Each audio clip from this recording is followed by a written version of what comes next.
Bom dia, professora.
Professora, a senhora está mutada.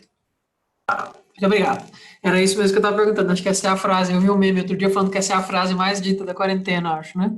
Olha, várias carinhas aqui hoje. Que bom. Então, foi mal, gente. Então, vamos lá. Hoje a gente vai dar continuidade aí à nossa conversa sobre o neocolonialismo. De novo, uma aula meio puxada, né? Enfim, agora, a partir de agora, já falei para vocês que o século XIX e o século XX são prolíficos em baixo astral, né? Então, é genocídio, é guerra mundial, né? Então, sim, não vai ficar muito melhor que isso. Tem uma outra aula que a gente vai...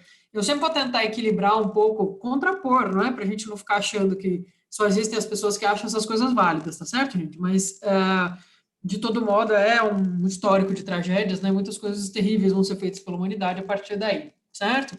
Então, não que tivesse muito melhor antes, né, gente? Mas é que aí vai se acentuando algumas questões que para nós ainda hoje são muito fortes, então a gente vai ficando mais chateado, né? Eu vou abrir aqui meu PowerPoint. Então, que a gente estava, se não me engano nós paramos no comecinho da discussão a respeito do racismo, né? Eu estava explicando para vocês, expliquei para vocês mais ou menos como é que vai surgir como paradigma dentro da ciência, e agora a gente vai prosseguir, então, dando uma olhada em umas propagandas, que eu acho que eu já mostrei alguma coisa, e um exemplo de como isso se relaciona diretamente, então, com o neocolonialismo, né? Então, vamos lá. Deixa eu abrir aqui.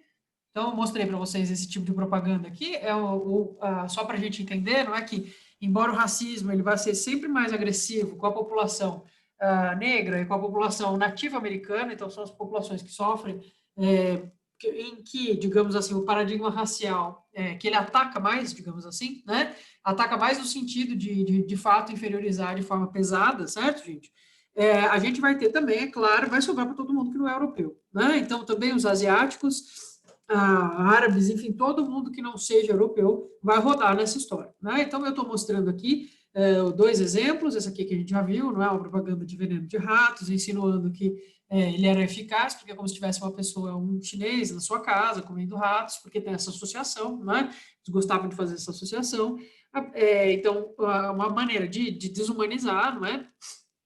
As pessoas chinesas, então vai ser os estereótipos relacionados, né, aos orientais vão ser prolíficos, tá certo? E isso não é à toa, ok? Isso vai acontecer porque a gente vai ver que esses países europeus vão ter presença na Ásia, não é? E que existe toda uma lógica de dominação por trás desse tipo de discurso, tá certo? Estou mostrando para vocês onde é que isso vai parar, né? Uma coisa que começa pensada dentro da ciência, quando ela encontra um sentido de ser econômico, político no mundo, o tipo de coisa que ela vira. Então, vai parar nesse tipo de propaganda.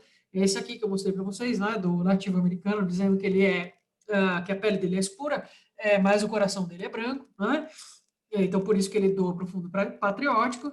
E eu acho que um exemplo fantástico disso aqui é o Tintim, né? Não sei se vocês conhecem o Tintim, na minha época a gente assistia o desenho, passava bastante. Eu acredito que tenha havido um filme meio recente sobre o Tintim, então acho que vocês têm, né, já entraram em contato com ele, talvez já tenham visto isso aqui que eu estou mostrando, porque é um clássico dos professores de história mostrar isso, né? Mas se não viram, vamos ver, porque isso aqui é excelente, certo? Então, eu mostro para vocês, o Tintim foi escrito por um belga, o Hergé, né?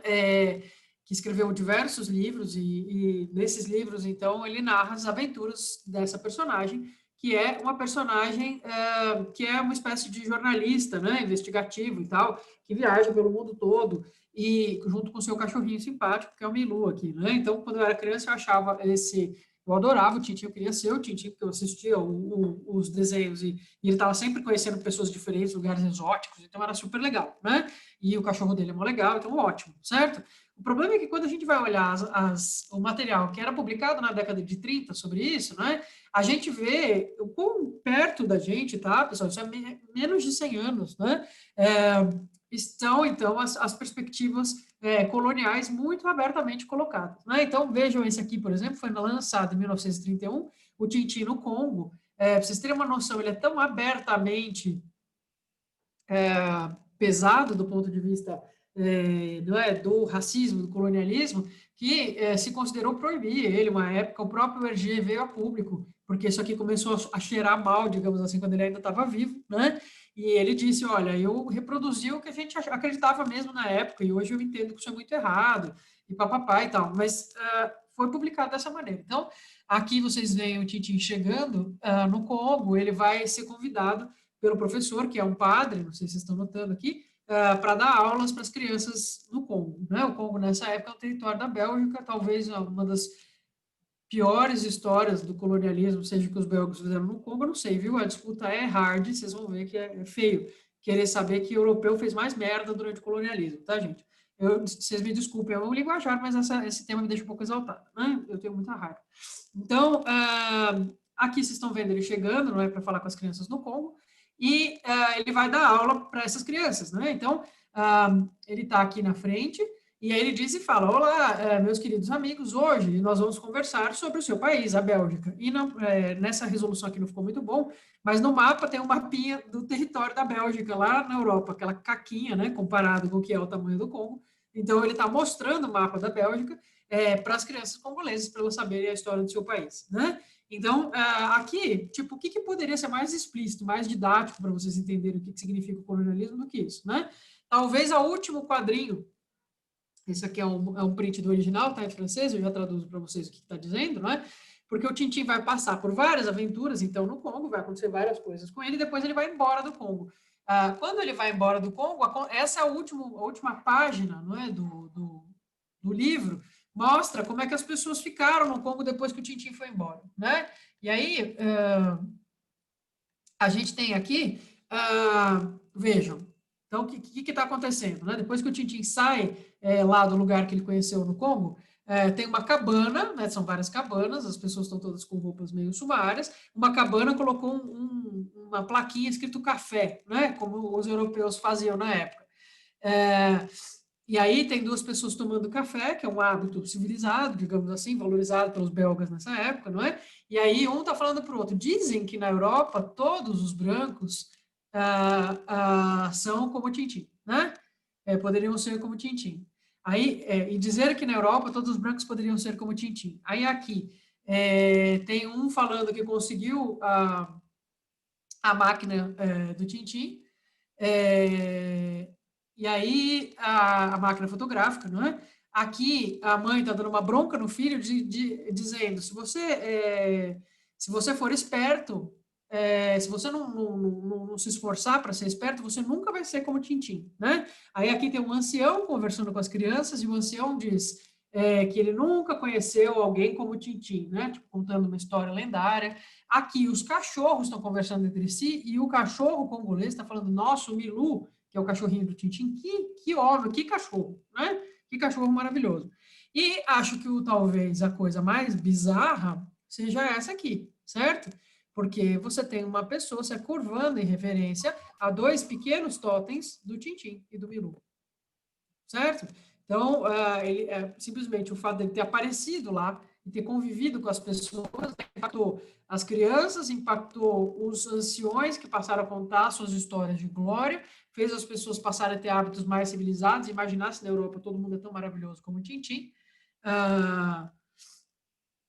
E ainda por cima vai fazer de ser reverenciado como um deus, certo, gente? Como se eles tivessem se tornado um deus, né? Então, eu não sei o que dizer para vocês sobre isso aqui, não é? Quando a gente fala, então, que os europeus eles estão ancorados numa lógica, num pensamento a respeito da própria superioridade em relação aos outros povos, é isso aqui rasgado, certo? Então, a ideia de que qualquer europeu, um repórter que aparece, não é, no interior do Congo, passa lá alguns dias resolvendo, apontando altas confusões, etc., é o suficiente para que toda a aldeia passe a se comportar como ele, e passe a querer ser como ele, passe a reverenciar ele como um deus, né? Então, as pessoas que não são europeias nesses quadrinhos, elas são representadas assim, não é? Então, o básico do colonialismo é estabelecer que as outras culturas, elas são mais fracas, elas são menos importantes, elas são menos avançadas, elas são mais primitivas, e que, então, quando os europeus estão presentes nos países, é um favor que eles fazem,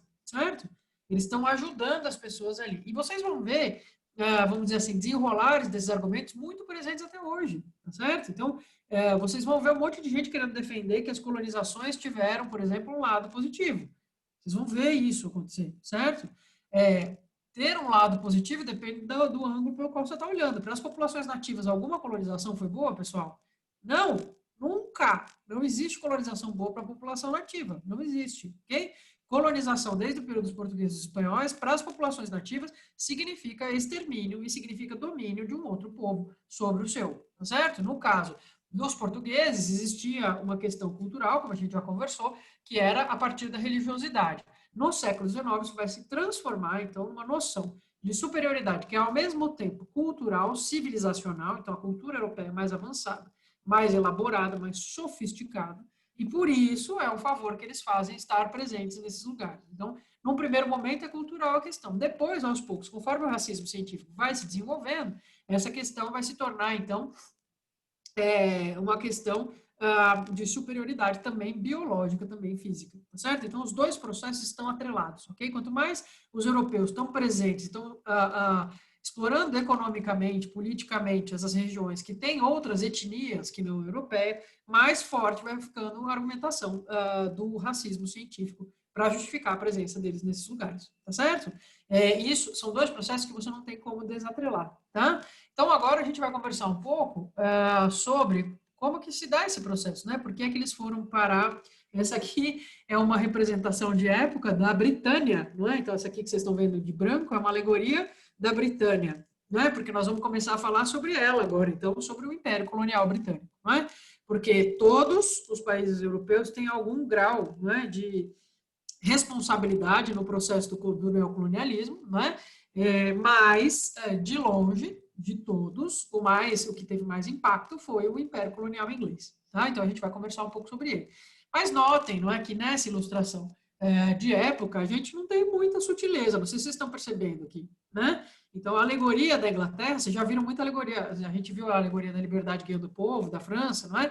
Vejam como segue mais ou menos o mesmo padrão, só que a Inglaterra está toda vestida, não é? Ela tem um capacete militar, e ela carrega uma bandeira branca onde está escrito civilização. E daí, quando a gente olha para as pessoas que estão sendo subjugadas, elas são todas pessoas, não é, de pele mais escura, armadas de escudos e lanças, não é, de instrumentos que são considerados mais primitivos, e aí eles estão carregando, então, a bandeira da barbárie, tá certo? Então, esse papo de civilização vindo da Europa versus a barbárie, que são todos os outros povos, é um papo que vai se enraizar, digamos assim, na maneira de entender o mundo a partir desse período, tá certo? Então, vamos conversar um pouco aqui sobre a tal da Britânia, sobre a tal da Inglaterra, ok? Então, pessoal, espero que tenha dado para entender mais ou menos qual que é a lógica do neocolonialismo, não é? E agora a gente vai conversar sobre os imperialismos, então, como que essas potências europeias vão fazer para estar nos lugares, como é que eles se decidem entre si para lidar com a presença deles próprios nos lugares, as reações que existem nos lugares ou os conflitos que vão ser decorrentes, então, não é, da presença dos europeus nesses locais, tá? Vamos sempre tentar, então, entender, né, que existe reação a isso, que isso não é um processo que simplesmente acontece, que está dado, né? Primeiro, vamos começar com o termo. Notem que eu coloquei aqui no slide imperialismos, para a gente falar um pouco sobre, então, essa presença imperial que não é só inglesa, tá? Então, a gente pode falar principalmente em imperialismo inglês no meio do século XIX para frente? Pessoal, só um instantinho. Eu vou precisar... Aqui, deu certo. Então, eu posso falar principalmente no imperialismo inglês? Posso, tá? Porque a Inglaterra, a gente vai ver que ela vai se converter na principal potência. Mas não é certo falar só em imperialismo inglês, porque senão não dá para entender tudo isso que a gente está fazendo aqui é uma caminha para a gente conseguir entender as guerras mundiais, tá certo? Que vão vir aí na esteira, na sequência. Então, falei para vocês que é só baixo astral agora e é mesmo, tá? Então, como é que a gente entende os conflitos mundiais, né? A Primeira Guerra, se a gente não entender a questão dos imperialismos, no plural, tá certo? Ou seja, que a gente tem diversas potências europeias em formação ou em ascensão ou em crescimento, que elas estão crescendo as asinhas para cima de territórios variados no mundo inteiro, e que, obviamente, isso vai dar ruim, uma hora vai dar conflito, certo? Então, eu trouxe aqui uma definição de imperialismo para a gente poder dar uma olhada, porque às vezes a gente fala imperialismo, mas vocês não entendem o que significa. Então, aqui, ó. toda vez que a gente falar imperialismo, porque esse termo, ele pode ser usado de diversas formas, né? Eu acho que provavelmente você já deve ter ouvido falar, por exemplo, em imperialismo ateniense. A gente até mencionou quando estava falando lá na Grécia, né? Mas, nossa, a gente falando de Grécia parece que foi faz 20 anos, né? Porque a pandemia mudou muito a nossa percepção de tempo. Então, quando a gente fala de imperialismo fora desse contexto aqui, a gente normalmente está se referindo a essa ideia do Estado Nacional. Só um instantinho, pessoal.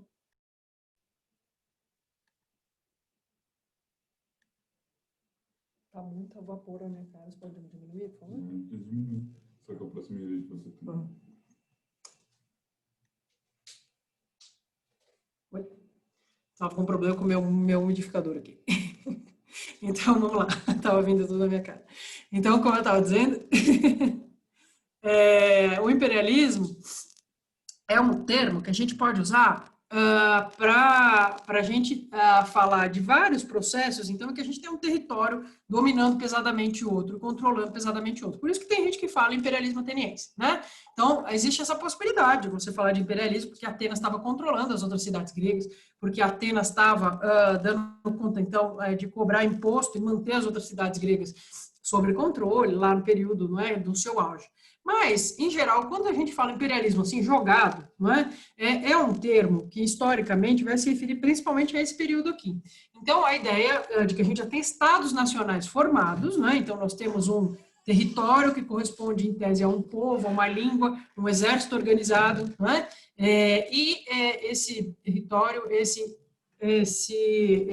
povo, essa língua, estão unificados, então, dentro de uma lógica de Estado Nacional, como a gente discutiu no caso do nacionalismo, e esse Estado Nacional, ele estende a sua soberania, ou seja, o seu direito, a sua possibilidade de tomar decisões, de controlar o que acontece, sobre outros povos, outras nações e outros territórios. Né? Então, de repente, você está lá na Índia, curtindo uma vibe na sua civilização que tem, nessa altura do campeonato, 6.000 anos, sei lá eu, tá certo? Antiquíssimo, né? Você está lá na China, que é o império faz 5.000 anos, e de repente a Inglaterra está decidindo o que você pode ou não pode fazer. Né? Então, tem regiões inteiras da África que foram impérios importantes desde o século XIII, desde o século XII, tem regiões da Ásia que tinham universidades desde os anos 800, todas essas regiões, de repente, vão estar submetidas aos desígnios de nações europeias, certo? Então, quando a gente fala imperialismo, é disso que nós estamos falando, ok? Eu trouxe a definição do John Hobson, que acho que é a primeira mais importante, só para vocês terem uma definição do termo, porque, em geral, esses termos grandes, né, que a gente chama em inglês de buzzwords, né, os ismos, eles ficam meio confusos na nossa cabeça, né? Ao mesmo tempo que ele é um super trunfo, assim, você pode jogar ele quando você não sabe muito bem o que responder. Quer dizer, se você quiser dar um chute, tá certo, gente? Para qualquer questão que envolva o século XIX ou o começo do século XX, quiser chutar imperialismo ou neocolonialismo, a chance de você acertar é grande, tá? Porque está muito relacionado a ambos os processos.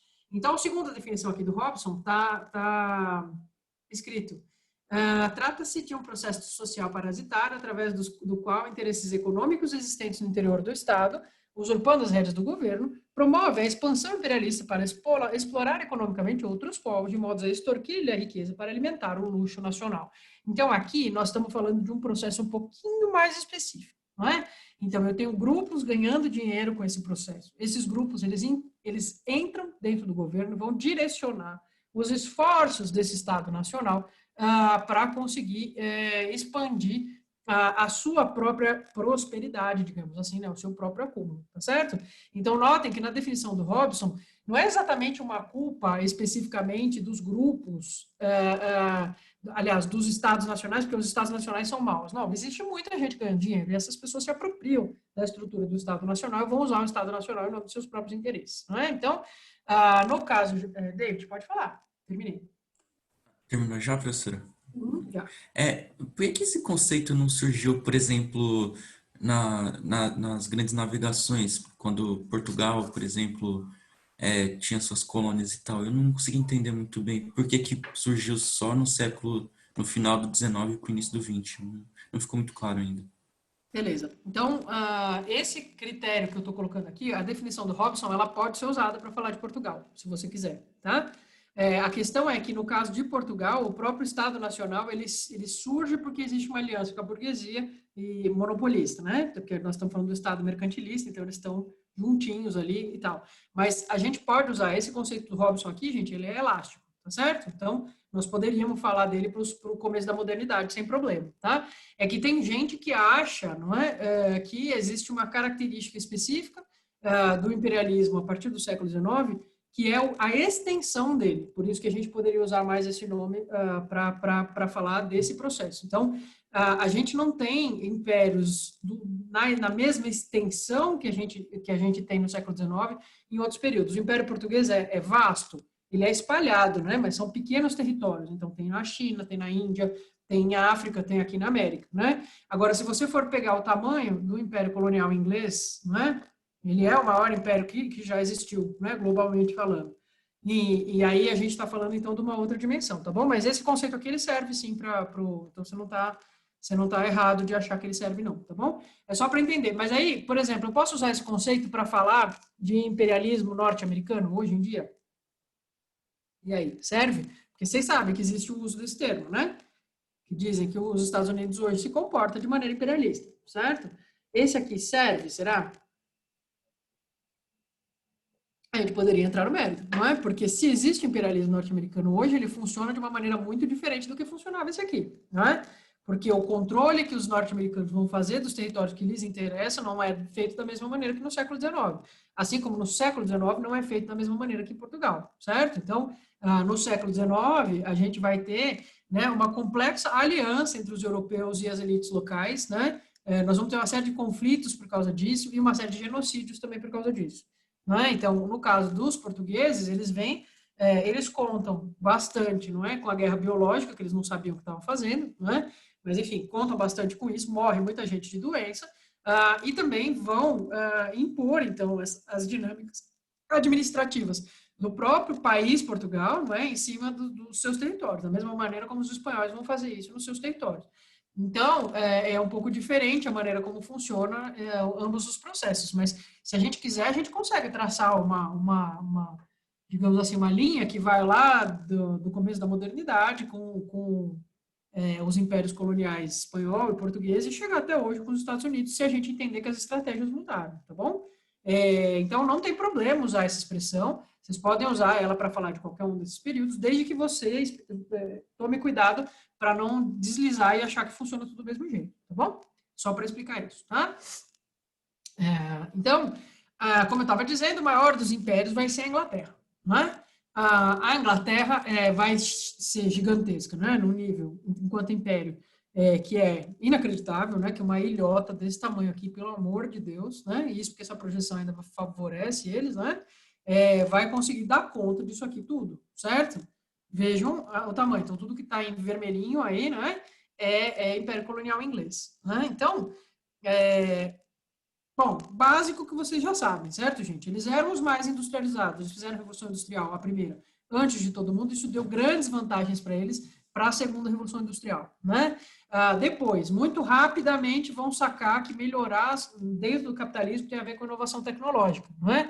Então, vão investir pesadamente nas universidades, ok? Nos centros de produção científica, né? Isso, desde o começo do século XIX, eles estão fazendo. As universidades inglesas são antigas, não é? Mas até aí outros lugares também tinham, mas eles vão colocar dinheiro, e muito dinheiro nas universidades, porque entendem que é de lá que vão sair as inovações que vão dar vantagem para eles nessa disputa econômica que está acontecendo no mundo, né? Além disso, eles têm um domínio gigantesco das principais rotas marítimas, né? Dos entrepostos comerciais, todos, e eles garantiram isso sempre tomando posições nesse sentido ao longo dos conflitos nos quais eles se metem ao longo do século XV, XVI, XVII, não é? Eles vão fazendo isso, 18, não é? Então, sempre pensando, né, dessa maneira mais ampla, pensando no domínio planetário, em territórios distantes, né, nunca tão preocupados só com as fronteirinhas que tem ali perto, até porque são uma ilha, né?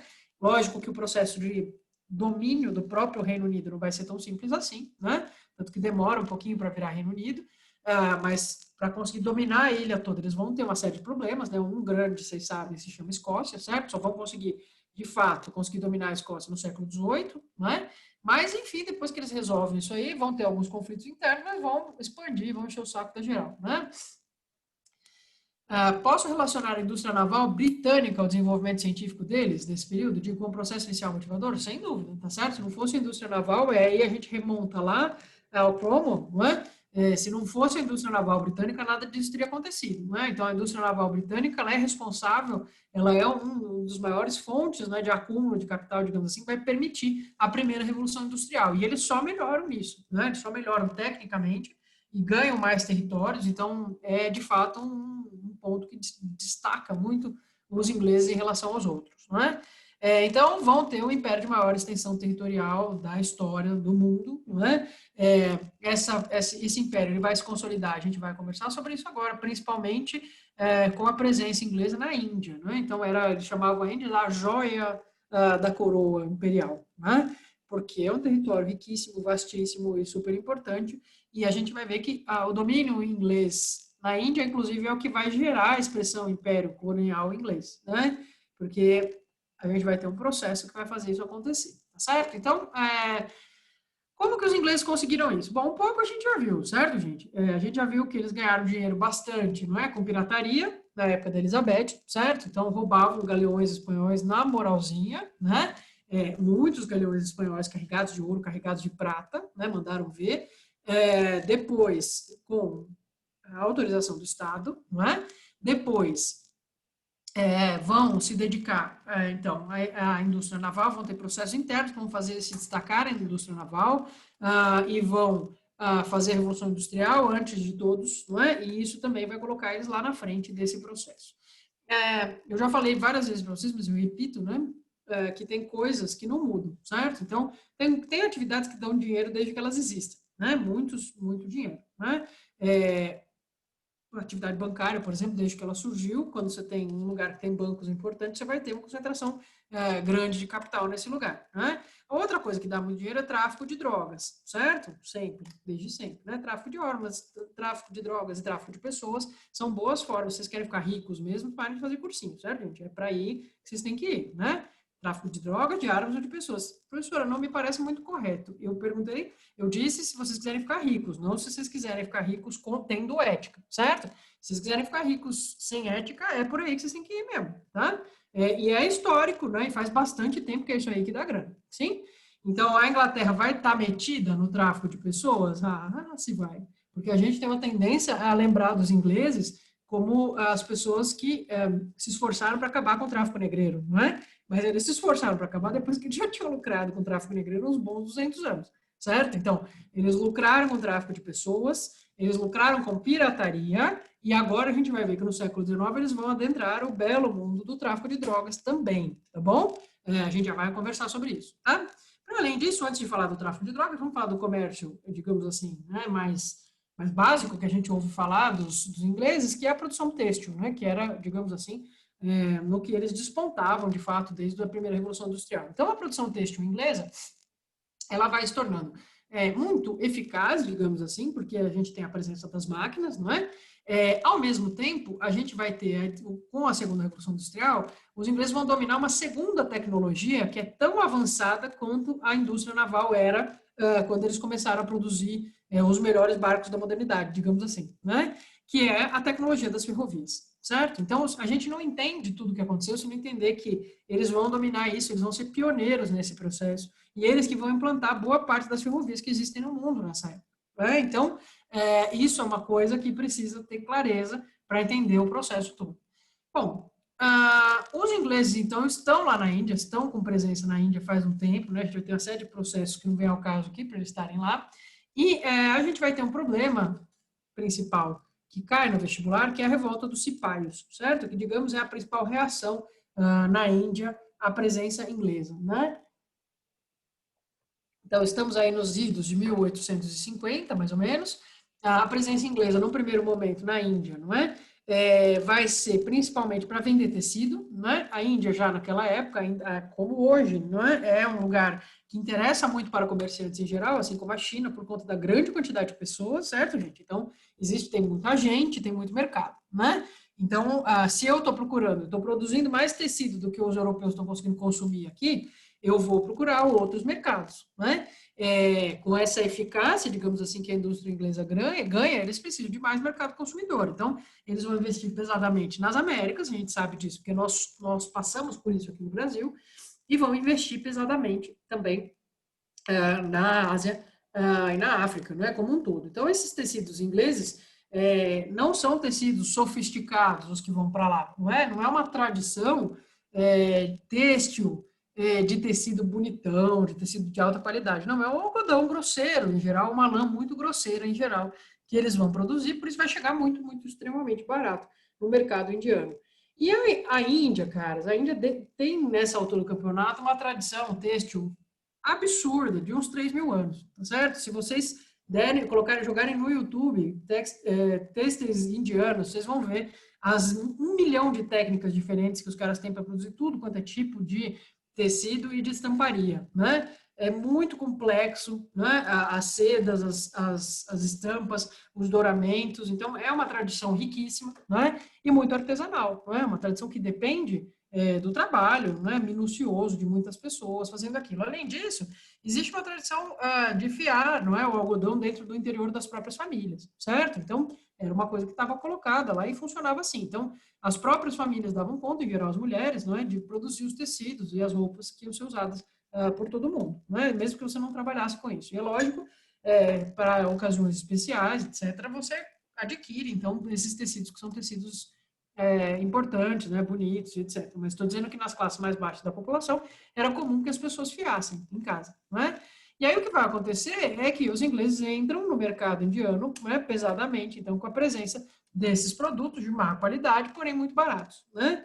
E aí é lógico que isso vai ter um apelo, né? Então a produção têxtil indiana vai sofrer com isso, né? Tem tradições, tem linhas inteiras de tradição que vão se perder com isso, porque esses produtos vão perder mercado, né? Além disso, a gente vai ter, além de perder mercado, conforme você tem os produtos perdendo mercado, você tem os artesãos deixando de fazer as coisas, né? E aí os filhos que aprenderiam com os pais a fazer o ofício deixam de ter interesse, porque é uma coisa que não assegura mais a sua sobrevivência. Nós estamos falando de coisa que se aprende assim, não é? Que você aprende na relação mestre-aprendiz, certo? E aí isso, então, vai se perdendo, né? Além disso, a partir de 1840, a gente vai começar a ter os ingleses querendo potencializar, digamos assim, não é, o comércio dentro da Índia, que é um território gigante, né? E aí eles vão, então, para isso, meter ferrovia para todo quanto é lado, certo? As ferrovias, elas sempre trazem um monte de coisa, né? Então, vão trazer um monte de coisa, trazer um monte de doenças variadas para diversos territórios que não tinham contato com elas, né? E vão também produzir, então, uma espécie de integração territorial que não existia no território indiano, né? Então, é um momento muito importante na história da Índia. Esse é o momento em que os ingleses começam a abrir essas ferrovias. E uma vez que eles começam a abrir ferrovias e ter acesso a territórios do interior, eles começam a olhar para esses territórios e falar, por que não comprar grandes extensões de terra aqui, onde o trem passa, para produzir direto as coisas que eu estou vendendo aqui na Índia, né? Por que eu vou ficar produzindo em outros lugares e trazendo para cá, se eu tenho terras aqui, terras baratas, e agora eu estou tendo trabalho de fazer ferrovia, né? Então, isso vai fazer com que eles se interessem por essas grandes extensões de terra, vão começar a produzir isso, produzir trigo, produzir tabaco, produzir algodão, né? A presença inglesa, então, com dinheiro inglês, vai fazer o interesse deles, né? Vai fazer essas terras subirem muito de preço, e vocês já devem ter visto isso, não? Eu não sei se vocês conhecem alguém, por exemplo, que morava numa casa pequena, perto de um lugar onde abriu uma estação nova de metrô, por exemplo, né? E aí, de repente, aquele lugar passa a ter interesse para um monte de gente que gosta da ideia de ter o metrô por perto de casa, e as casinhas pequenas são todas compradas porque tem empreendimentos de grandes torres de prédios, por exemplo, que vão ser construídas ali, né? E por que a pessoa vende a casa? Às vezes ela gosta do bairro, ela queria ficar ali e tal, mas o apelo financeiro é tão grande, né? Então, vão pagar tão bem pela casa dela que ela pensa, compro outra casa, um lugar melhor com essa grana aí, boa, né? Estou dando esse exemplo, que é o exemplo mais próximo nosso, para a gente entender o que vai acontecer no interior da Índia. Então, você tem uma pequena propriedade e tem um inglês doido para pagar uma fortuna pela sua terra, né? Então, e está difícil comprar terra, enfim, né? Mas o cara quer te dar uma grana pela sua terra, a sua tendência é acabar vendendo, você vai ficando sem opção também, né? Que a gente sabe que a presença de grandes extensões de monocultura no entorno das coisas mudam as coisas, né? Aqui no Brasil, A gente vivenciou isso em vários territórios, certo? Então, isso vai acontecer na Índia, nesse momento, não é? E a gente vai ter, então, uma modificação. Não sei se vocês estão percebendo que a presença inglesa na Índia está produzindo modificações bastante estruturais, certo? A gente está mudando a matriz de transporte, a matriz de produção em vários níveis diferentes, né? Exterminando tradições antigas, certo? E aí, o que vai acontecer é que, aos poucos, a gente vai ter a Índia, que é um país, tradicionalmente, não é? De produções sofisticadas, né, de artesanias e que faz parte, não é, enfim, de toda uma dinâmica mesmo, não é, dessa sofisticação artesanal faz tanto tempo, não é, ela vai se tornar uma grande produtora de matéria-prima, certo? É uma coisa que acontece em geral quando você tem colônia e tem caras interessados nisso, não é? Então, ao mesmo tempo, não era a produção de matéria-prima só que interessava os ingleses ali, tá? Vocês nunca podem se enganar em relação a isso. E essa é a principal diferença que a gente tem, mesmo no Império, como é o caso do Império Inglês na Índia, a gente tem os caras querendo matéria-prima ali, com certeza, mas e aí, no caso, você vai falar, professor, mas Portugal também queria matéria-prima aqui só. Qual que é a diferença? Então, a diferença para os ingleses é vender os seus produtos no território indiano era tão ou mais importante do que essa matéria-prima que eles estavam produzindo. Tá certo? Então, isso nunca tem que sair, isso nunca pode sair da vista de vocês quando a gente está falando de neocolonialismo, né? O mercado para os produtos industrializados. Né? Então, bom, então, esse é vamos dizer assim, né, a cena na Índia antes da gente ter a revolta dos cipaios, é isso que está acontecendo, e aí a gente vai ter algumas fontes, então, não é, de insatisfação, digamos assim, dos indianos em relação aos ingleses, não é? É claro que essas novas dinâmicas econômicas e culturais não vão agradar todo mundo, tá certo, gente? É lógico que vai ter muita gente que vai ficar puta com essa presença, que vai achar um absurdo que as tradições estejam se perdendo por causa da presença inglesa, não é? Que vai ser muito contra isso, certo? Além disso, vejam que curioso, não é? Desde o começo, os ingleses admitem nos exércitos que estão presentes ali no território indiano, eles vão admitir indianos, né? Então, os indianos podem fazer parte dos exércitos, né? E aí, nós estamos falando de exércitos, principalmente, da Companhia das Índias Orientais, tá? Então, a gente está falando de uma companhia que, em tese, é privada, mas que é controlada em alguma medida, não é? Que a dinâmica dela é controlada pelo governo, tá certo? Então, a gente vai ter essa companhia e toda a companhia mercantil, tá certo? A gente sempre tem um braço armado, tem que ter, né? Quando a gente falava da Holanda, ela tinha, certo? No caso da inglesa, que está lá presente no território indiano, também tem. É desses exércitos que eu estou falando, beleza? Então, a gente vai ter esses exércitos e dentro desses exércitos, desde sempre, os ingleses sempre permitem, não é, que os nativos se incorporem a eles se eles quiserem. Então, eles podiam fazer parte. Bom, o que acontece é que a Índia tem um sistema de castas do qual vocês já ouviram falar, certo? Esse sistema de castas é um sistema de divisão social que é muito diferente do nosso sistema de classes sociais, ok? Não façam essa comparação, tá? Porque é outra coisa. O sistema de castas tem a ver com um sistema baseado na ideia de pureza espiritual, ok? Então, o Brahmane, que é a casta mais alta, é alguém que já passou por mais reencarnações, ficou mais, digamos assim, e o pária, que é, digamos, o sem casta, não é? Ele ainda, pelo contrário, ele ainda tem todo o processo para passar espiritualmente, então ele é casta mais baixa, não é?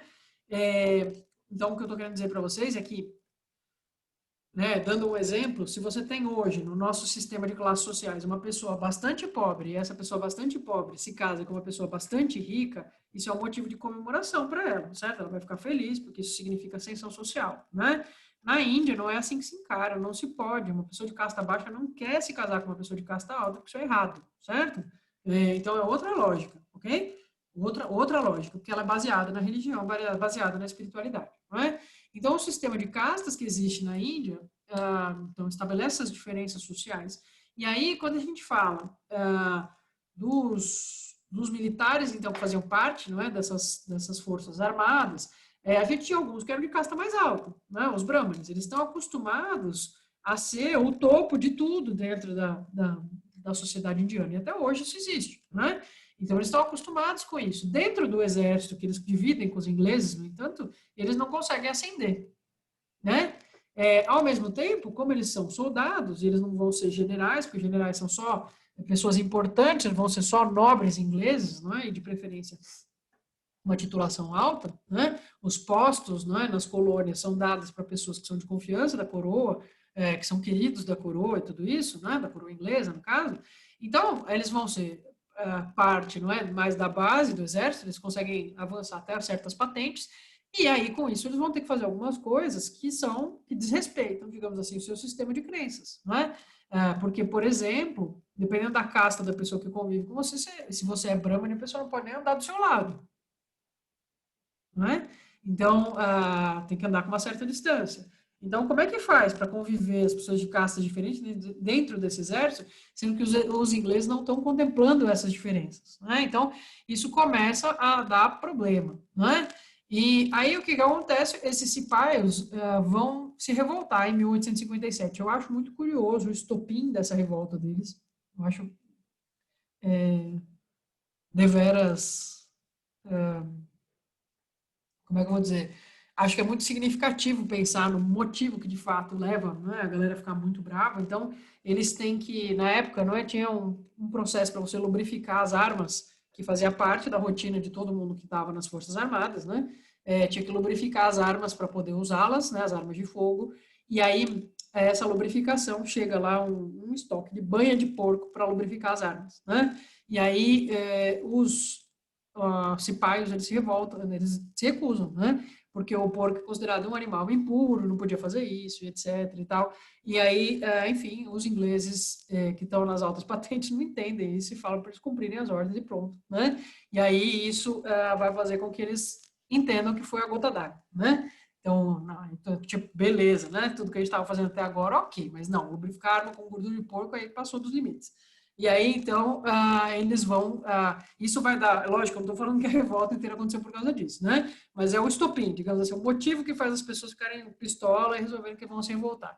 Então, vão se revoltar e aí eles vão ter um apoio popular massivo, porque todo mundo detestava os ingleses nessa época. Aliás, isso é um fato, não é? Todo lugar que tem colonialismo, as pessoas detestam os colonizadores, tá certo, gente? E eu me pergunto por quê, não é? Porque será que as pessoas têm raiva, né? Nos lugares em que eles estão ocupando, né?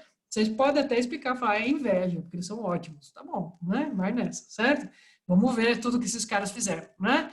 Então, em 1857, vai ter essa revolta, a população adere, não é? Então, a revolta dos cipaios vai ser muito vasta, cara. Eles vão capturar as cidades inteiras, eles vão dar muito trabalho para a Inglaterra. Muito trabalho. Eles vão arrebentar os exércitos ingleses no primeiro momento. Só que daí vira uma questão de honra, não é? Porque os ingleses percebem que se eles não segurarem a Índia, eles não vão segurar mais nada, né? Começa a virar aquela situação que é um exemplo para todos os outros territórios, né? Então, eles vão jogar toda a força possível ali, né? Vão usar várias táticas que não é o caso aqui e vão conseguir virar essa coisa e reprimir a revolta dos cipaios, né? Então, a revolta dos cipaios, apesar de ter tomado um território significativo dentro da Índia, ela vai ser massacrada, certo?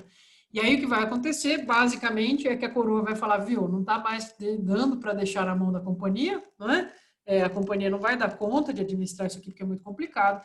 Então, a Índia, a partir de agora, vai ser administrada pela coroa diretamente, não é? E aí a Rainha Vitória vai se tornar vice-imperatriz da Índia, na moralzinha, certo? Aí parou de disfarçar, não tem mais essa de, vocês têm o próprio governo, a gente só está aqui fazendo comércio e controlando rotas comerciais e fazendo ferrovia e etc, né? Não, aí a Rainha Vitória vira vice-imperatriz da Índia de fato, né?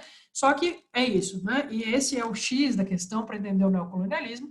Isso não seria possível se não tivesse uma elite local, certo? Disposta a governar junto com a Rainha Vitória, né? Então, isso é a marca do neocolonialismo, certo, gente? Então, existe uma elite local indiana que topa, não é, ser a burocracia de Estado e estar diretamente subordinada à Rainha Vitória na Inglaterra. Então, a gente vai ter esse estabelecimento e isso vai ser relativamente estável, né? Nós estamos falando aí 1858, 1860, e isso vai durar até a independência da Índia, depois já no século XX, certo? Beleza? Então, nos interessa... nossa, professora, mas eu achei tão específico isso, eu preciso saber tudo isso em detalhe? Não, de jeito nenhum, tá? O vestibular, ele no máximo cobra, se vocês quiserem, né, aqui, se alguém estiver viajando aí, tiver, meu Deus, o que eu preciso saber disso? Você precisa saber o que é a revolta dos cipaios, saber situar ela nesse contexto. Então, é uma revolta no território indiano contra a presença inglesa, tá? E isso faz parte do estabelecimento do Império Colonial Inglês. Como eu disse para vocês, é por causa desse processo que a Rainha Vitória vai resolver que ela é imperatriz de lá mesmo, e daí a gente tem a formação, né, inclusive administrativa do Império Colonial Inglês, como a gente conhece ele, né? Então, ele vai estar em franca expansão, certo? Um segundo dado que a gente precisa falar, então, a gente vai voltar a falar da Ásia já, tá? Nós vamos falar de novo em breve falaremos das guerras do ópio, certo? Que são na China, né? Também a presença inglesa ali, mas eu peço licença de vocês para a gente falar um pouquinho sobre o que aconteceu na África. Porque com a ascensão da Inglaterra, né, e a Inglaterra tendo esses territórios todos, não podemos ser iludidos de achar que as outras potências industriais europeias estavam de boa com isso, certo? Então, a gente tem vários europeus que se industrializaram aí nessa época, né? A gente conversou sobre isso no quadrinho da Revolução Industrial. Então, a França já está bem industrializada, a Bélgica está bem industrializada, a Alemanha industrializou para unificar, né? Então, todos esses países, o norte da Itália é relativamente industrializado, né? Então, a gente vai ter todos esses países aí querendo uma boquinha que nem a que a Inglaterra está tendo, certo, gente? Então, isso vai levar a uma série de tensões, uma série de conflitos, do qual o ápice, eu acho, é a Conferência de Berlim. E, de longe, é o que o vestibular mais cobra de vocês. O vestibular quer que vocês saibam o que é a Conferência de Berlim, tá?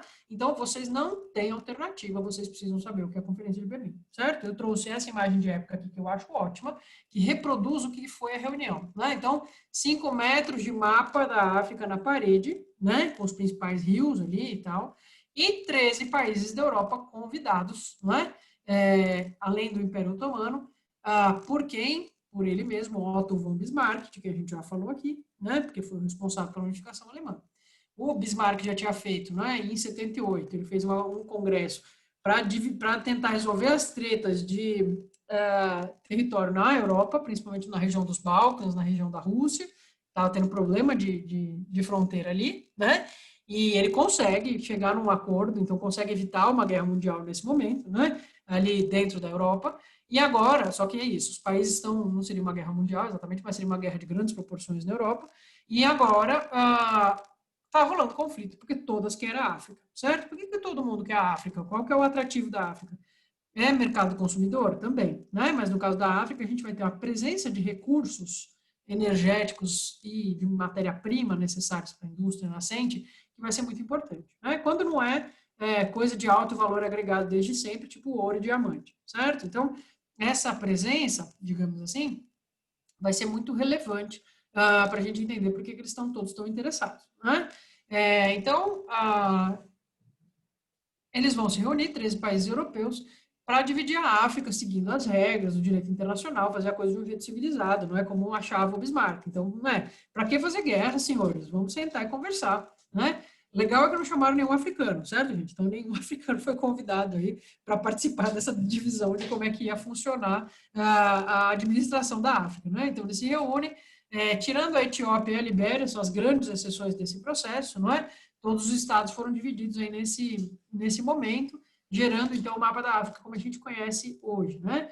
Não estou falando que foi tudo nessa conferência, a conferência estabeleceu, digamos assim, as diretrizes, e aí, ao longo dos próximos 10 anos, a gente vai ter essa divisão, não é, se estabelecendo como a gente conhece. Então, eu sei que vocês já estão carecas de saber disso aqui, né, mas eu vou mostrar para vocês. Então, esse aqui, a charge que sempre aparece, é uma charge francesa, não é, mostrando o Bismarck dividindo o continente africano com o resto da rapaziada, né, como se fosse um bolo, certo? E aqui, então, eu gosto bastante desse mapa, né? Pense para que eu acho que ele dá uma boa dimensão do tamanho, da extensão dos territórios coloniais, né? Então, aqui vejam o tamanho da Inglaterra, onde a gente tem a bandeira da Inglaterra aqui, a Alemanha, como dominou grandes territórios, né? E a França, né, caras? Puxado, certo? Então, a gente tem, lógico, enfim, né? Tem outros países, tem a Itália aqui, enfim, Portugal, com seus territórios coloniais muito antigos já, mas a gente percebe, não é, a presença massiva, e aqui a Bélgica, tá? Então, a gente tem a França com esses territórios gigantes, a Inglaterra, sem comentários, a Alemanha bombando aqui, né? E a Bélgica aqui nesses dois territórios, certo? Então, eu gosto desse mapinha, que eu acho ele ilustrativo, da gente ver o que foi feito, né? E aí é um clássico, só para mostrar para vocês, então, o que era em 1880, antes da gente ter essa divisão, não é? Então, é lógico que não tem todas as divisões aqui, mas só para dar um pouco de dimensão, não é? Dos reinos, dos territórios que a gente tinha em 1880, né? Então, por exemplo, o Egito estava sob domínio do Império Otomano, não é? A Argélia já estava sob domínio da França, né? Mas, ao mesmo tempo, vejam quantas outras possibilidades, outros estados a gente tinha aqui, né? E aí, como vai ficar em 1913, né? Então, aqui do lado a gente vai ter todas a legendinha com os países que ficam em cada parte, né? Então, é um processo, não é de uma hora para outra, mas é um processo que vai se estabelecer aí e que não tem como, cara. Eu sei que hoje em dia tem na internet, você lê cada coisa, né? Tem um monte de gente querendo falar, então, que não se pode responsabilizar esse processo pelas mazelas da África. Olha, qualquer explicação política ou sociológica que responsabilize um só fator por alguma coisa é uma explicação ruim, podem ter certeza, né? Então, dá para a gente explicar toda e qualquer coisa que existe dentro do continente africano, que é uma imensidão, por causa do colonialismo? Não, só o colonialismo não explica, mas é incontornável. É incontornável. Assim como é incontornável para a história do Brasil a presença portuguesa, que não tem o que fazer, né? Impactou muito e é muito mais recente do que a nossa história do colonialismo. Se a gente está sob o impacto do colonialismo português até hoje, porque eles nos legaram 400 anos de escravidão, nos legaram um monte de decorrências disso, não é? E aí o nosso próprio país, a maneira como ele lidou com isso, não resolveu uma série de problemas que surgem por causa da escravidão. Vocês imaginam o que é você estar no Estado Nacional que estava sob domínio colonial até a década de 60, 70, né? Então, é lógico que isso tem um impacto muito gigantesco para a gente entender a política internacional e os problemas sociais que existem até hoje. Pois não, David? Diga. Professora, ali naquela conferência teve a participação do Império Otomano e dos Estados Unidos. Então, por que que, tipo, esses países também que participaram não, sei lá, pegaram uma parcela de... Aqui em 1885, você diz? Por que que, tipo, só ficou restrito para os europeus, sabe? Sendo que teve a participação dos Estados Unidos e do Império Otomano. É uma excelente pergunta, né? O Império Otomano estava agonizando nessa época já, tá, David? A galera chama ele de o doente, né? Ele fica mais ou menos uns 100, 150 anos mal das pernas, né? Ele tinha uma extensão gigantesca e ele vai perdendo território. A história dele, a partir do século XIX, é só perder território, até se extinguir com as guerras mundiais, certo? Então, o Império Otomano estava aqui para tentar perder o mínimo possível, né? O problema deles era principalmente, a questão deles era principalmente o Egito, e você vai ver que não vai dar muito certo, né? Então, o problema deles era principalmente o Egito, tá? Era o que preocupava, digamos assim. E no caso dos Estados Unidos não era império ainda, não era uma potência ainda. Era um país que estava em franca expansão, em franca industrialização, mas não tinha bala na agulha para competir com essas potências industriais aqui, né? Ser chamado já gera um grande reconhecimento, né? Mas eles não estão no mesmo pé que os caras aqui ainda. É estranho para nós, porque a gente imagina que os Estados Unidos sempre foram muito ricos, né? Por isso que a gente vai precisar ter uma aulinha para conversar sobre o que aconteceu nos Estados Unidos no século XIX, apesar da apostila de vocês não colocar isso, tá? Então, nessa época, para você ter uma noção, não fazia muito tempo que eles tinham expandido para o território que eles têm agora, né? Então, vão encontrar ouro na Califórnia em 1848, e é a partir daí que os Estados Unidos vão ficar muito interessados nos territórios do Oeste, que a gente vai ter a Marcha para o Oeste e todas aquelas coisas que a gente está falando. Então, em 1885, eles estavam ainda se formatando como o paizão quadradão que a gente conhece no mapa, né? Estava terminando esse processo. Então, eles já estavam indicados, por causa da produção industrial, da riqueza, do poder militar, que eles seriam grandes, mas nem de longe a gente tem eles disputando pau a pau aqui com os europeus, tá certo? Beleza? Tudo bem? Beleza, valeu, professora. Respondido. Então, bom, gente, esse mapa aqui eu acho que é um dos mapas mais importantes, né, que a gente pode mostrar para vocês ao longo do estudo que a gente faz no ano inteiro, tá certo? Então, se a gente pegar, não é, as etnias, digamos assim, não é, da África, como elas se dividem mais ou menos, esse é o mapa, do continente africano, né? Então, vocês observam aqui que a gente tem uma série de divisões internas e estamos falando de um continente de ocupação antiquíssima, né? Ou o continente de ocupação mais antiga da humanidade, certo? Onde provavelmente a gente surgiu, se bobear, né? Então, é lógico que os conflitos, as etnias, as coisas que existem aqui são muito antigas também, tá certo? Então, existia uma história da África antes da presença europeia ali, e essa história e essas relações entre esses povos foi completamente ignorada, porque o que moveu essa divisão, vocês estão cansados de saber, não foi pensar no que seria melhor para os povos africanos, foi o que eles eram capazes de produzir. Tá? Então, eu coloquei, desculpem que todo esse material está em inglês, gente, mas é que eu não achei equivalentes em português tão legais quanto esses mapas, tá bom? Precisava gastar um tempo aí para traduzir esse material, né? Mas, enfim, aqui dá para ter uma noção, não é, do que interessa. É lógico que é um mapinha bem esquemático, tá? Não tem só essas coisas em cada um dos territórios, mas dá para ter uma noção do que pode interessar os europeus em cada um dos territórios, tá certo? Então, é isso que vai mover a divisão dos territórios. Se vocês derem uma boa olhada, não é, nas divisões de países, a partir disso aqui, você consegue enxergar muito mais uma proximidade com a divisão que vai existir do que quando você olha, por exemplo, para as divisões étnicas, não é? Então, se a gente fosse ter estadinhos, não é, que respeitavam essa história, digamos assim, não é? A gente teria um continente dividido de forma muito mais numerosa, muito diferente, né? Então, essa divisão feita pelos europeus é famosa, não é? A maior parte dos historiadores hoje caminha para um consenso de que sem isso você não consegue entender nada do que aconteceu em África depois, não é?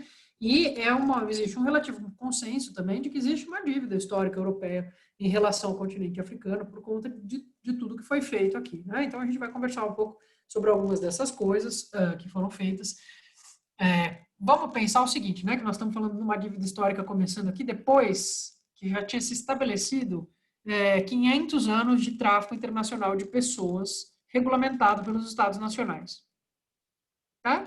Então, nós nem estamos falando disso, vocês estão entendendo? A gente está começando a falar aqui de outra fase, digamos assim, de interferência da Europa em África, tá certo? Então, se não fosse o suficiente ter tirado 12 milhões de pessoas do continente africano ao longo do tempo, não é?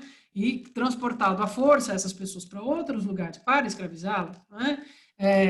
Os países europeus ainda por cima, não é?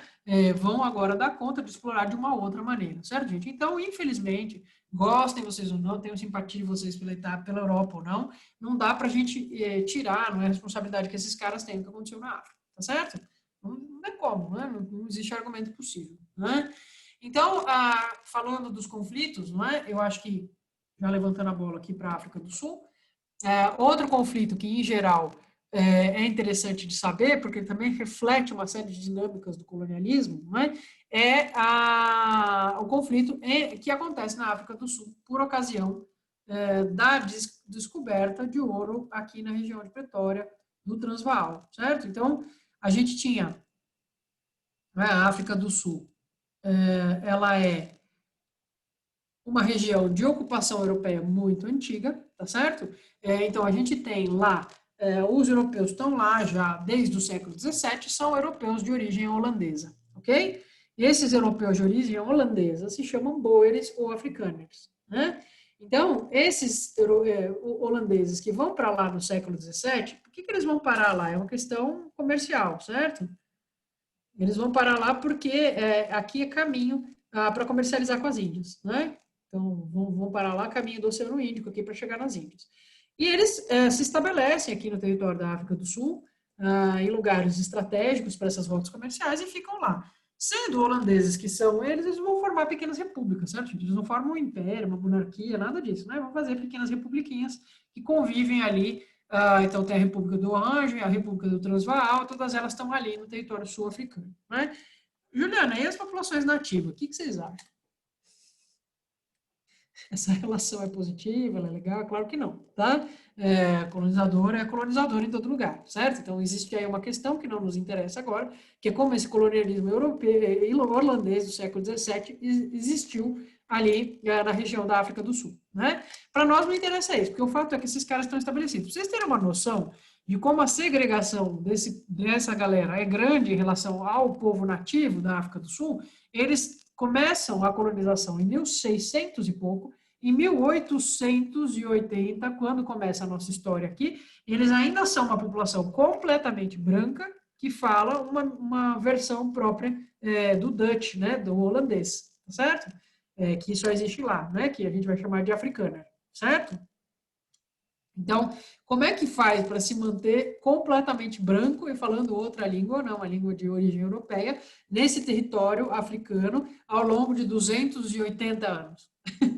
Tem que ter, não é, um grau de segregação muito grande, certo, gente? Então, nós estamos falando ali de uma presença europeia, não é? Que é uma presença em separado dos nativos e que controla politicamente essas regiões, não é?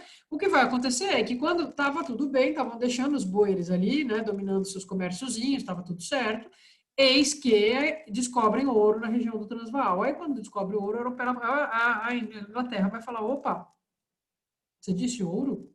Né? E vai decidir que, de repente, essa região se tornou muito interessante e vai invadir, né? Então, eles vão avançar militarmente nessas terras. Professora, mas eles não se importavam com o fato de que já tinha gente ali? O que vocês acham? Vocês acham que os países neocoloniais se importam com isso, pessoal? Claro que não, foda-se, certo? Então, eles vão avançar militarmente em cima da região e vão criar o conflito que a gente chama de Guerra dos Boeres, tá certo? Ele vai de 1899, então um processo aí que dura uns 10 anos, até virar uma guerra ferrada e tal, né? Depois da descoberta do ouro, e vai até 1902, ela tem duas fases, aí tem gente que fala em primeira e segunda, enfim, não importa, tá? O que importa é que a Inglaterra vai vencer, vai anexar todos os territórios, vai criar a União Sul-Africana, né? Então, o que vai juntar todas as colônias inglesas, mais essas repúblicas independentes africanas no mesmo governo, né? Obviamente que os ingleses, os holandeses e os outros europeus são minoria étnica numérica absoluta, certo? Digo para vocês que aqui começa uma tradição bem agradável, só que não, tá?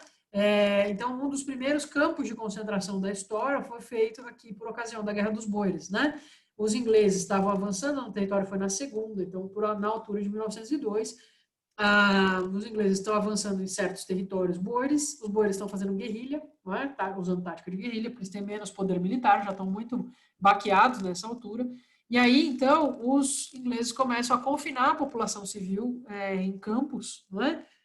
Porque eles estão queimando fazendas inteiras, né? Promovendo grandes incêndios e tal, para tentar estrangular a guerrilha boer, tá certo? E aí, num primeiro momento, eles abrem umas espécies de campos para esses refugiados que vêm fugindo, né, desses grandes incêndios, né, e dessas ações que eles fazem para tentar acabar com a guerrilha.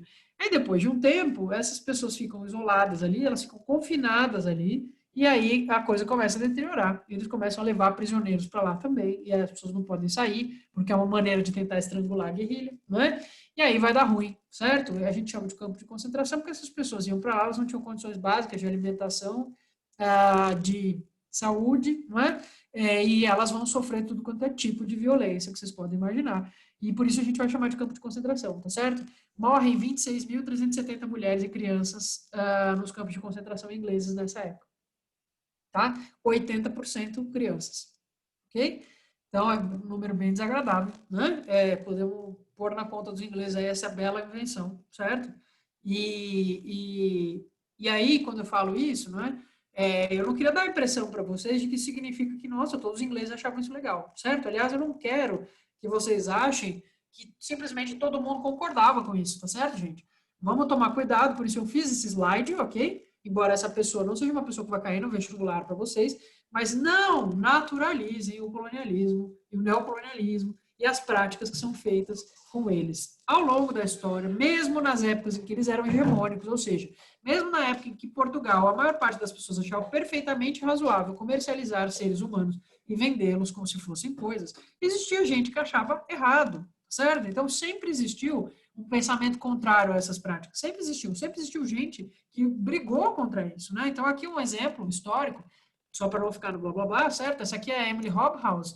Ela é uma enfermeira e ela dedicou a sua vida a militar contra os campos de concentração que estavam sendo feitos na África do Sul. Ela foi na vida louca, mulher, sozinha nessa época, entrou num navio, foi para a África do Sul para ver o que estava acontecendo e depois voltou para a Inglaterra para divulgar que era um absurdo o que o país deles estava fazendo com as pessoas ali. E que isso tinha que deixar de acontecer, né? Então, ela foi uma ativista importante, aí, assim como existiram muitos, né? Estou dando esse exemplo, mas poderia falar de vários, tá certo? Então, não é porque essas práticas existem e são feitas e endossadas pelos estados nacionais que todas as pessoas concordam com elas, acham bonito, acham legal, né? Então, desde que existe o racismo científico, há quem combata o racismo científico. Desde que existe o neocolonialismo, há quem combata a prática neocolonial, inclusive dentro dos próprios países, tá certo? Então, isso não é nem de longe homogêneo. Só estou falando isso porque virou uma moda de um tempo para cá. Por exemplo, você fala, nossa, escravidão é um absurdo, como pode, né? Ou então você joga na cara de alguém, que os seus antepassados eram escravistas, sei lá eu. E aí a pessoa fala, mas todo mundo era na época, você também seria. Calma lá, cara. Não é bem assim que funciona, certo? Não dá para a gente saber se a gente seria ou não, né? Mas o fato é que não é assim que funciona, né? Não, porque a gente fala em hegemonia não significa que seja unanimidade, todo mundo concorda com aquilo, tá bom?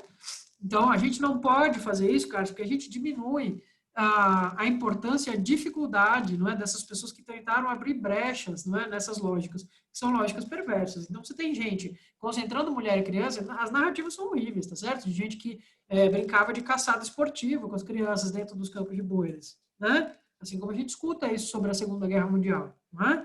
Então, é terrível. Se existe gente fazendo isso, existe gente contra também, tá certo? Não podemos só botar na conta da história, tipo, na época era normal, é assim que era. Não, ok?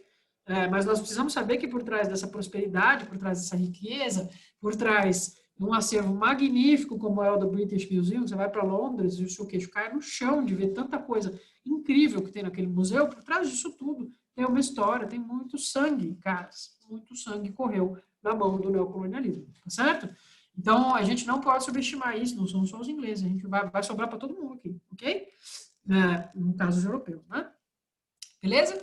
Eu só estou fazendo esse adendo só para vocês tomarem cuidado, porque eu tenho visto muitos discursos nesse sentido, né? De querer dar aquela passada de pano para os caras na época, porque era assim que era. Não é bem assim que funciona, não, tá bom? É claro, era muito mais difícil ser contra-hegemônico, né? Ser contra o neocolonialismo na época em que, de fato, tinha muita gente achando que era uma missão europeia, não é? Livrar os outros povos do seu status primitivo, digamos assim, né? Mas isso não significa que todo mundo concordasse com isso, né? Beleza, gente? Eu sinto muito por essa aula, ela é uma aula difícil mesmo, tá? Não me agrada também preparar ela e dar ela, mas faz parte, né? Então, ainda para a gente falar, ainda falando um pouco sobre a presença europeia, né? Eu citei os alemães aqui, e embora não caia tanto no vestibular para vocês isso, não é? Porque o que o vestibular cobra sobre o neocolonialismo? Ele cobra que você saiba o que é a Guerra dos Boeres, ele cobra que você saiba o que é a Revolta dos Cipaios, ele vai cobrar um pouquinho sobre o Japão, e ele vai cobrar a história do Japão, como é que o Japão entra nesse rolê, e ele vai cobrar que você saiba o que aconteceu na China, certo? Então, as guerras do ópio. Essas 4 coisas o vestibular vai cobrar de vocês. No entanto, eu tenho um pouco uma impressão que fica parecendo que os outros países são mais de boa, tá certo? E eles não são não, caras. Não são, tá? Então, trouxe aqui 2 exemplos, não é? No caso da Alemanha, né? Então, 1904, a Batalha de Waterberg, né? Genocídio contra esses 2 povos aqui, os Herero e os Nama, que eram do sudoeste africano alemão. Mataram 60 mil hereros, praticamente exterminaram todos os hereros que existiam nessa batalha, certo? Mas sobraram 16 mil. 16 mil foram enviados para onde? Aos moldes do campo de concentração inglês que tinha surgido, né? As pessoas foram deixadas lá para morrer de fome, né? Algumas conseguiram escapar para o deserto, né? Porque era uma região de deserto, e foi isso, né? Muita gente morreu porque eles simplesmente cortaram o acesso das pessoas à água, né? Então, é isso, tá? Matar de fome, matar de sede os 16 mil hereros que sobraram depois que foram exterminados em batalha, né? Por quê? Porque queriam o controle da região em que esses povos eram nativos, que estavam lá fazia muito tempo, e eles não aceitaram o domínio alemão, né? Bonito, só que não. E aí dá uma impressão que as pessoas não estão reagindo, né? Então vejam, entre 1905 e 1907, a gente teve a revolta de Magi, nunca vai cair no vestibular isso para vocês, mas é uma revolta que juntou uma porrada de grupo étnico, né, ali na região de onde hoje é a Tanzânia, contra o poder da Alemanha, né, que estava dominando essa região. Mataram 100 mil pessoas, porque as pessoas não aceitaram a presença da Alemanha ali. Tá? Então, professora, você está falando de 60 mil, 100 mil, 30 mil, só de mulher e criança praticamente. Que números são esses, cara? Que isso, cara? Isso aí é só a ponta do iceberg, certo? A quantidade de gente que morreu para assegurar a presença europeia nesses territórios é um negócio assustador, ok?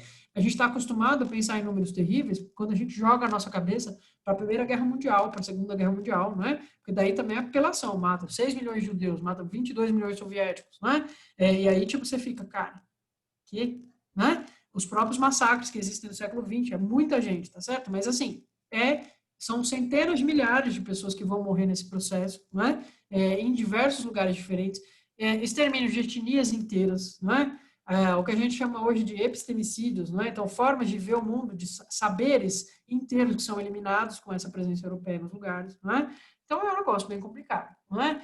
Ah, professora, mas você não acha que tem algumas coisas na cultura europeia que são mais legais do que as próprias culturas nativas, né? Sei lá, nessa época, por exemplo, não tinha, não sei, algum aspecto da política inglesa ou da maneira dos alemães de encararem as coisas, sei lá, por exemplo, a alfabetização não é uma coisa boa que eles estavam levando para os lugares? Cara, a troco do quê, né?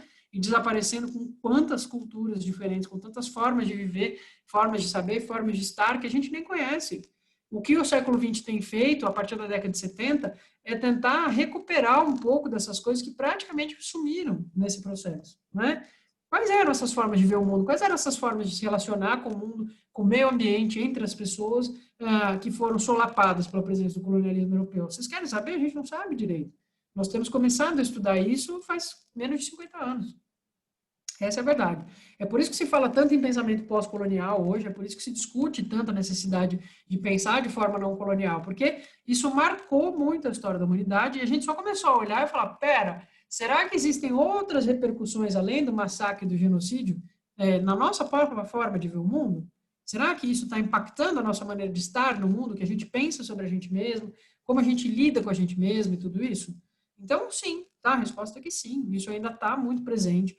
E mesmo no campo das ciências humanas, né, que costuma estar mais ligado, mais conectado a essas questões, é recentíssimo, tá certo? Então, entendam que essa discussão é uma discussão relevante, importante, por conta dessas nuances todas, não é? Dessa presença ainda que existe no mundo que a gente vive, né?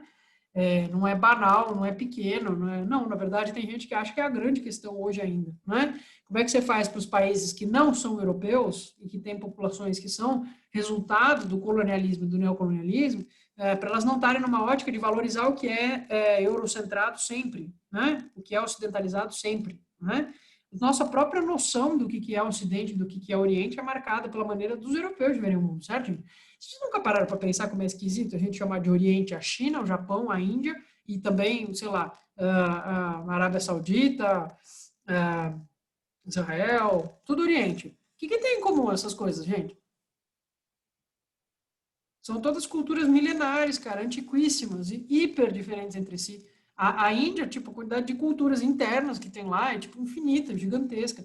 Também na região ali da Ásia Menor, gigantesca. Na China, no Japão. Por que a gente chama tudo de Oriente? A gente chama tudo de Oriente porque alguém estabeleceu que isso é o Oriente. E o Oriente ele foi criado como categoria de pensamento em contraposição ao Ocidente, certo? Em contraposição a isso que é o Ocidente. O Ocidente é o quê? É tudo que é de matriz europeia, tudo que é de matriz eurocêntrica, tá certo? E nós, por exemplo, da América Latina, a gente consegue ser totalmente Ocidente? Vocês sabiam que os europeus discutem isso na faculdade? Que eu tenho uma amiga que foi estudar, foi fazer um mestrado lá para estudar o Hélio de Sica, que é um artista contemporâneo brasileiro. Existiu uma discussão dentro da universidade, foi para a Sorbonne. Dentro da Sorbonne, se poderíamos considerar a arte brasileira ocidental ou não. Não tem nada a ver com o hemisfério, cara. Tem a ver com quanto dentro da matriz eurocêntrica a gente consegue estar ou não, vocês entendem? E a gente, que é a América Latina, caras, a gente tem muita coisa que não é europeia, tá certo? E eu acho que isso é bom, certo?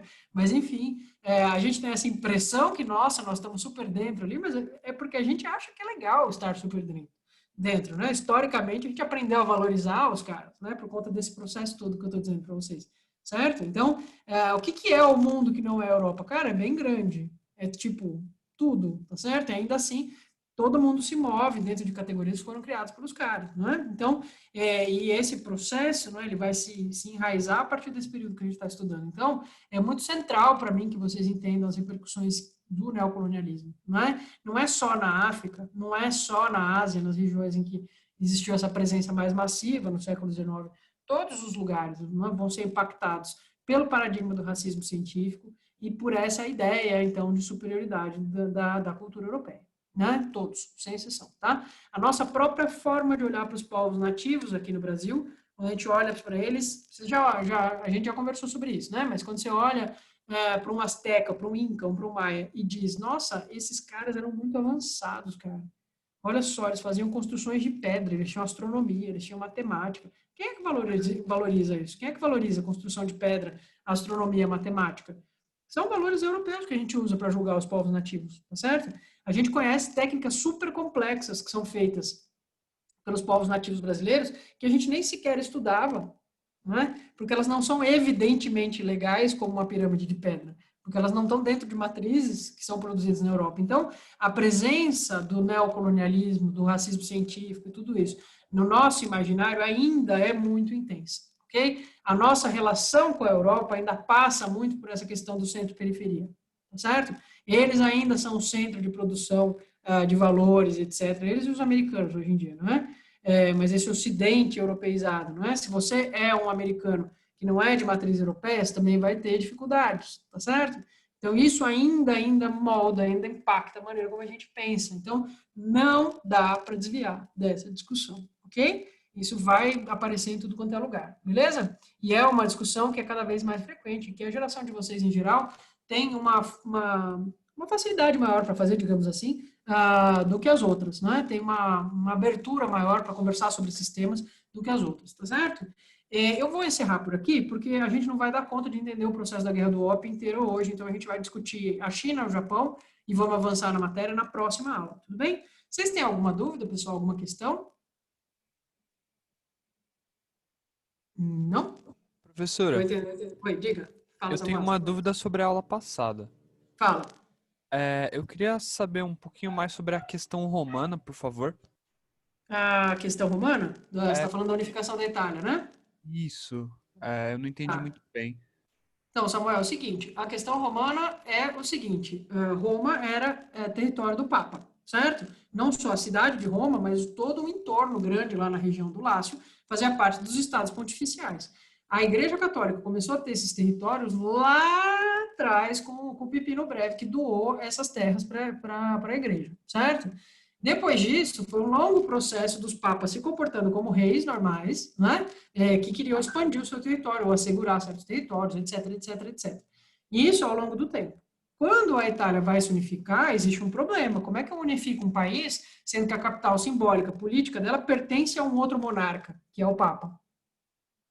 Se eu sou o Vítor Emanuele, eu consegui unificar o norte e o sul da Itália, certo? Eu sou o rei da Itália. Mas como que eu vou fazer se a capital simbólica do meu país está na mão de outro poder? Você consegue perceber que é um problema? É um problema Consigo. grande. Então, o que o Vítor Emanuele vai fazer?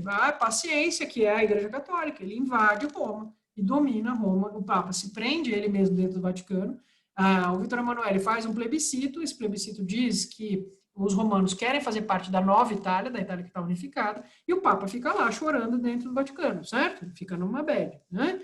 E aí o que vai acontecer é que depois, só que a Igreja Católica é muito articulada, ela é um poder político muito importante até hoje. Então, o que vai acontecer é que vão existir articulações para conseguir um pouco de reparação por esses territórios todos que a Igreja Católica vai perder para o Estado Nacional Italiano, tá certo? Não é para uma família específica que ela perde, ela vai perder porque vai se tornar a Itália tudo. Seus territórios, uma boa parte deles, tá certo? Ela perde poder político em grande quantidade. Beleza? Deu para entender, Samuel? Deu sim. Obrigado, viu, professora? Imagina. Mais alguma questão, pessoal? Perdão pelo baixo astral, nas próximas aulas a gente tenta ver outras coisas, tá bom? Mas essa aula é difícil mesmo, tá? Então, mais massacre e genocídio, daqui a umas 2 aulas a gente volta para esses temas, tá bom? Até mais, tenha uma boa semana e a gente se vê na quarta-feira que vem. Tchau, professora. Obrigadão e boa semana. Tchau, Obrigada. Pedro. Boa Obrigado. semana para vocês Tchau, também, tchau. queridos. Obrigado por estar com a câmera ligada, fiquei feliz.